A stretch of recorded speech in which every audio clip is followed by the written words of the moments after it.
This station was set up here at Buttertubs Marsh in 2013 and has been running yearly since then. I'm Eric Demers and I'm a professor of biology at Vancouver Island University. You saw Bekah? Yeah, she's just a number. Okay. I mean, numero. Bird banding is a scientific method that we use to capture birds to be able to identify individuals. The advantage of that method is that by capturing individuals, putting markers on them, we can differentiate different individuals, and that allows us to study aspects that we wouldn't be able to learn if we were just, let's say, using binoculars to look at them, because then we couldn't tell if we were studying the same bird over and over again, or if we're looking at different individuals. I don't see any margarine. But maybe I'm not looking for the right. Where is the margarine that you're... And let's look at the book first. Nothing like engaging students in animal biology than to have an animal in the hand that you can really show all the features and impart those skills to students. And so doing bird banding is really a method that allows us to do that. What you call this? It's beige, yellow. Yeah, okay. Warm. Okay, so this is a chipping then. It's a young chip. Because all this, right? This one here is Lincoln. The bottom one. Oh, that's how that works. Okay, yeah. So this is Chip, this is Lincoln. And this is what a chipping sparrow looks like. Walk me through what it was like your first time here and kind of learning the ropes. It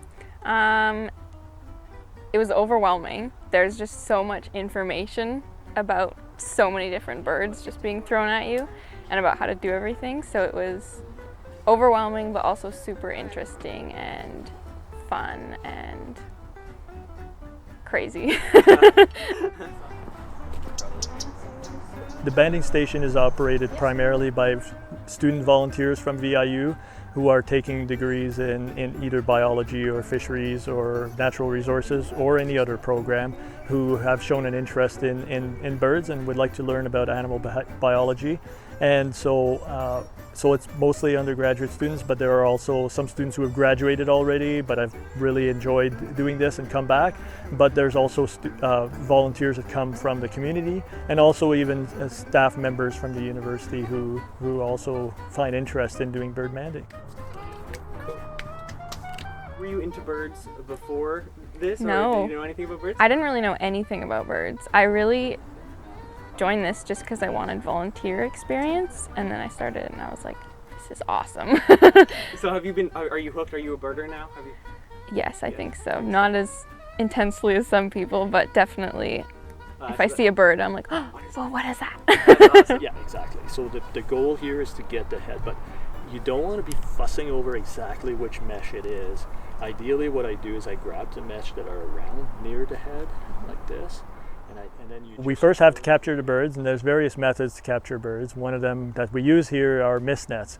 Mist nets are very fine mesh nets which are set among vegetation, and as birds are flying, the nets are difficult to see, so they get tangled in the net and get captured that way. And we check those nets every 20 minutes or so. We use a number of nets set up within the habitat that we're studying. And then with the birds that we've captured, we put them in a small bag that we bring back to a central banding table, as we have here.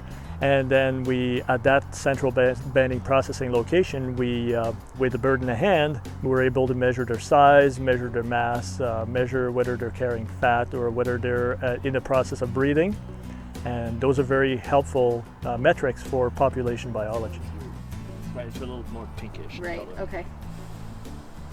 Oh yeah. And there's a gradation. A lot of it is just the joys of seeing students learn and getting captivated by the birds that they're getting a chance to interact with. That's really the primary thing that drives my motivation to continue this project is to watch students just get so amazed by the diversity of birds that surround them, and most students started with little knowledge of the birds that are around, but an intrinsic interest, and then to see all that passion translate into learning and building up an appreciation for these birds.